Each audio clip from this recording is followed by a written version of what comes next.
Did you know there's a secret language you're using every single day? It literally shapes how you think, what you feel, and the choices you make. And the crazy part? Most of us don't even know we're speaking it. So let's dive in and reveal the hidden architecture of your own mind. Get this, according to author James Geary, we speak, on average, 6 metaphors a minute. 6? Just think about that for a second. They're so deeply woven into how we talk that we barely notice them. They feel as natural as breathing. So, is this all just about using colorful language, a bit of poetic flair? Or is there something much, much deeper going on? Well, that's the big question we're exploring, and the answer? It might just change the way you see everything. Okay, first things first. Let's start by making these invisible forces visible. We're gonna look at a few phrases you've probably said or heard, maybe even just this week. Have you ever felt like you're wasting time?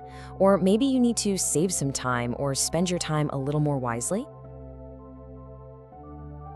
And what about in a debate or a meeting? Have you ever attacked someone's main point or had to defend your own position? And of course, the classic, that feeling of a broken heart.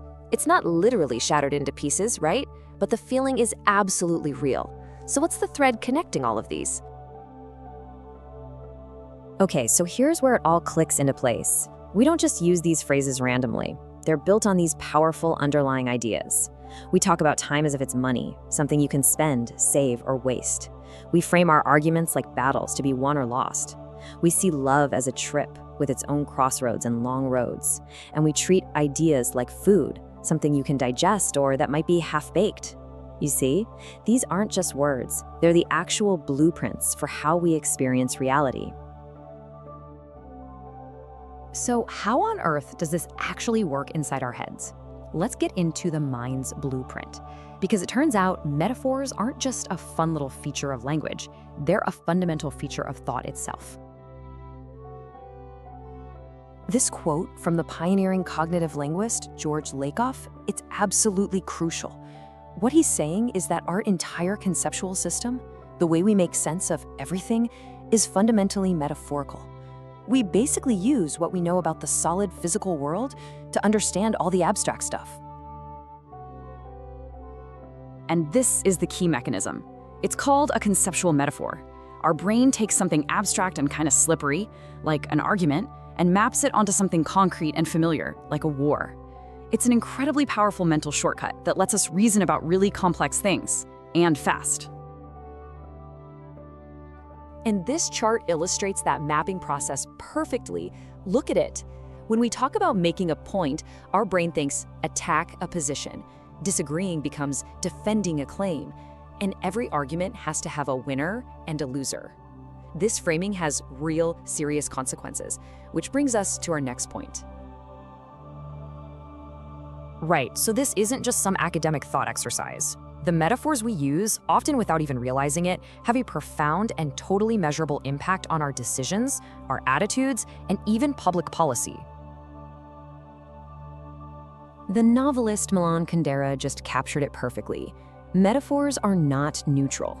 They shine a spotlight on certain parts of an issue while completely hiding others. They can lead us down one path and make us totally blind to another. Let me show you a really powerful example. So imagine a city is dealing with a big spike in the crime rate. Researchers presented people with the exact same set of crime statistics, but, and here's the twist, they framed the problem using 2 different metaphors. For one group, crime was described as a beast preying on the city. For the other group, crime was a virus infecting the city. Remember, the facts, the data, all identical, only the metaphor was different. And the results were just stunning. The Beast group overwhelmingly chose solutions like hiring more police and building more prisons, hunt and capture. But the Virus group, they chose solutions focused on social reform, education, and fixing the economy, diagnosing and treating. The metaphor didn't just describe the problem, it literally dictated the solution. So here's the bottom line. The metaphors we choose actually create our reality. They focus our attention, they set the emotional tone, they drive our decisions, and they even help define who we are, whether we're climbing a ladder at work or fighting a battle with an illness. But here's the really empowering part. Once you can see the metaphors, you can start to question them. You can actually take control. You can consciously choose better metaphors to build a better framework for your life. Just think about this for a second. What if an argument wasn't a war, but a dance? Instead of winners and losers, you'd have partners working together to create something new.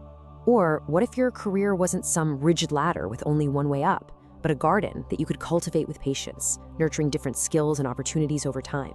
You see, changing the metaphor changes everything. I think this quote just sums it all up so beautifully. These tiny little linguistic packages, they carry enormous weight. They are shortcuts to complex truths, and understanding them is like finding the key to our own operating system. So I'll leave you with this question to chew on. What are the metaphors you live by? What truths are they holding for you? And more importantly, are they the truths you want to live by? Once you start listening for them, I promise you'll hear them everywhere.